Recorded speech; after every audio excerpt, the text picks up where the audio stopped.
History of English Literature, Puritan Age, 1603. Question 28. Write a short note on the metaphysical poetry. Answer. Post-Elizabethan poets are classed as metaphysical poets, and they are Donne and his followers like Herbert, Crashaw, Abraham Cowley, Vaughan, and Marple. Metaphysical poetry begins early in the Jacobean period, in the later period of Shakespearean age. Donne is called the leader of the metaphysical school of poetry. His poetry was a reaction against the conventional law of poetry of the Elizabethan era. Donne and his followers in the post-Elizabethan era wrote a new kind of love poetry. Donne in his love poems is unconventional.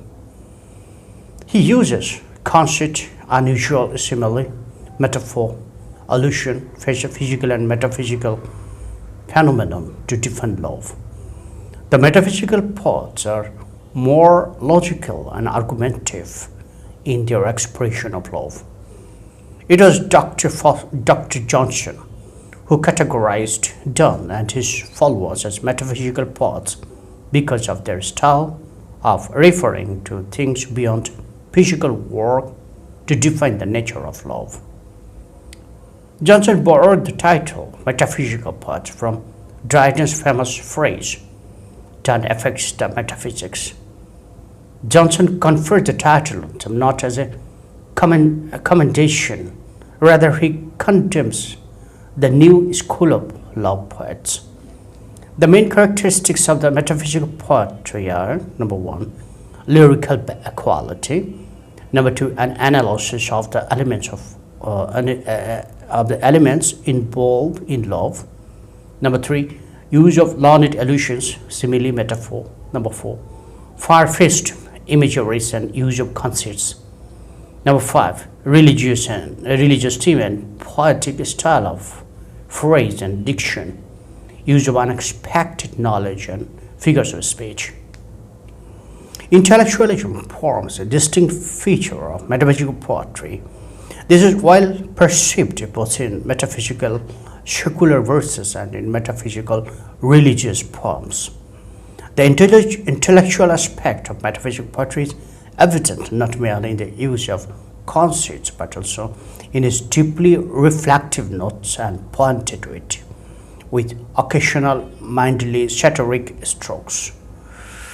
In fine, metaphysical poetry evokes poetical moods and feelings, not with conventional phrases and images, but rather with intellectual or commonplace matters, with geographical and scientific facts or terms.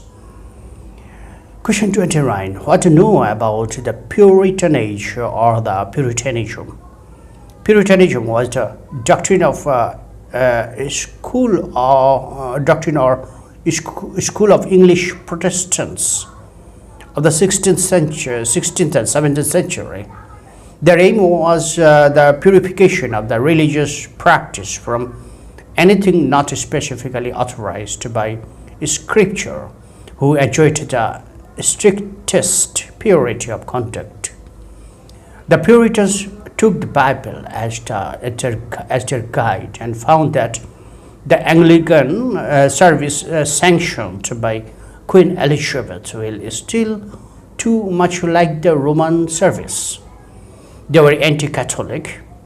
They acknowledged Elizabeth as the head of the church and only to bar the Pope. But in their hearts, they rejected any control of religion by state. On the other hand, they inspired to control the state by their religion. They also advocated strict views concerning life and conduct, and thus came to be called Puritans. After the death of Queen Elizabeth in 1603, the uncompromising spirit of the Puritans spread steadily among the English middle classes during the reign of King James I. The Puritanism became the political as well as a moral and religious force. The influence of Puritanism upon the tone and temper of English life and thought was profound. In literature, the Puritan age was one of the confusion due to the breaking up of accepted standards in government and religion. It was an age of spiritual gloom, which sooner or later fashions upon all the writers of the age. This is so gloomy age produced some minor poets and one great master of verse, John Milton. The decline in poetry was associated with a marked increase in activity in prose. In this age, thought was concentrated on a single book, the Bible.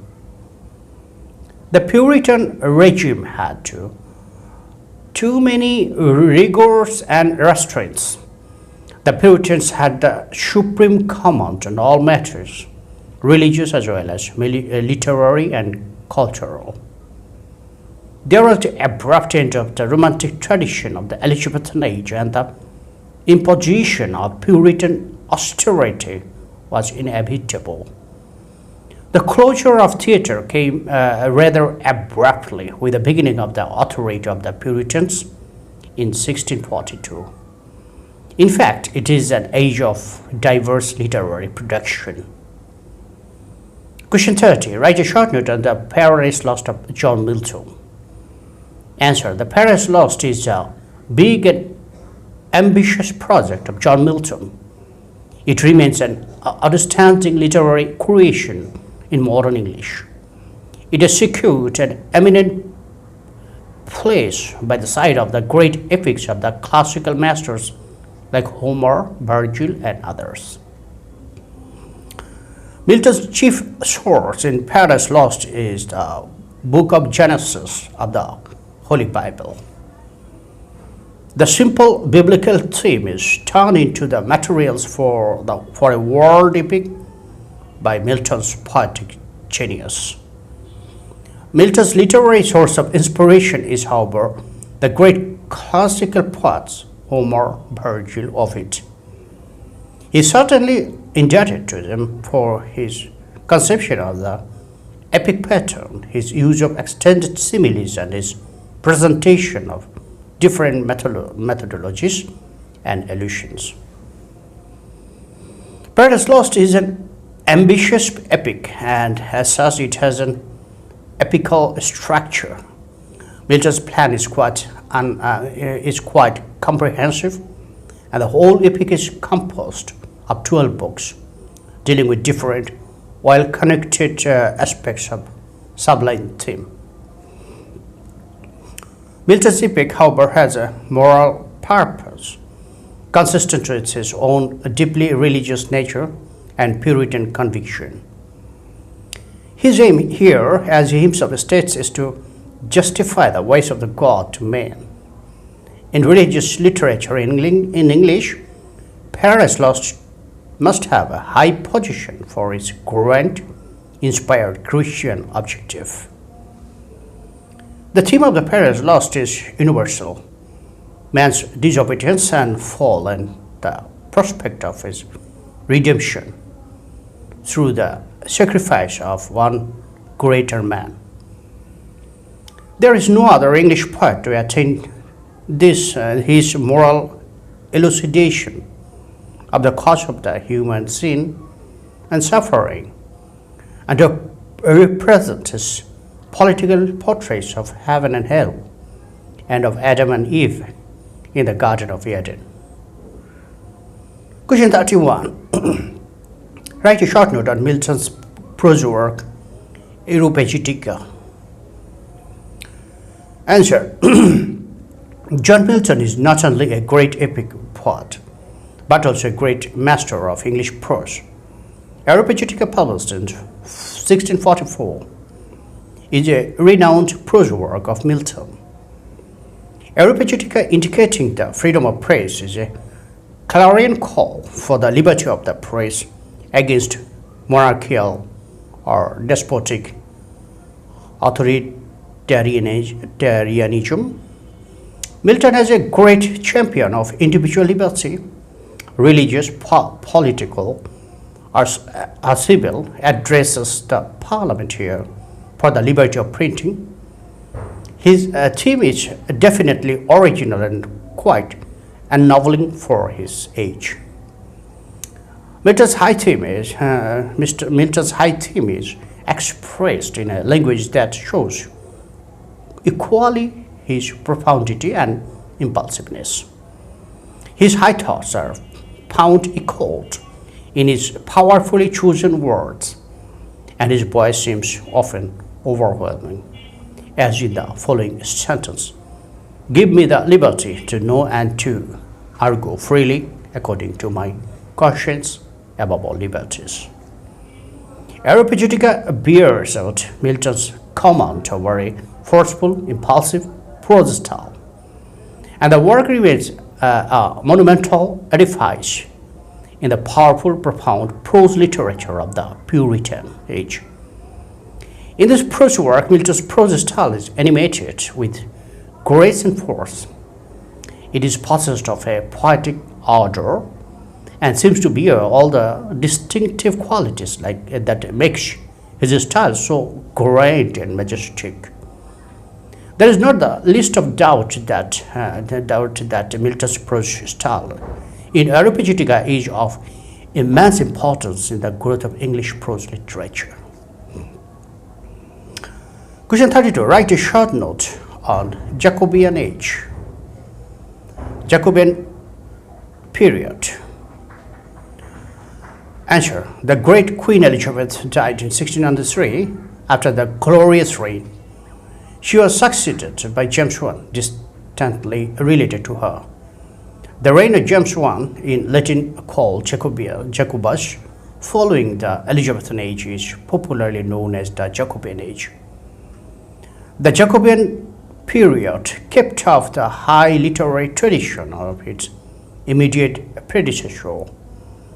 It was also the period of Shakespeare's later and last placed, and also the period of his contemporaries and prominent successors like Ben Jonson, George Chapman, Beaumont and Fletcher, Middleton, Heywood, Webster, Turner, Messenger, Shirley, etc. This age also presents a galaxy of great poets like Milton, Donne, Marvell, Dryden, etc.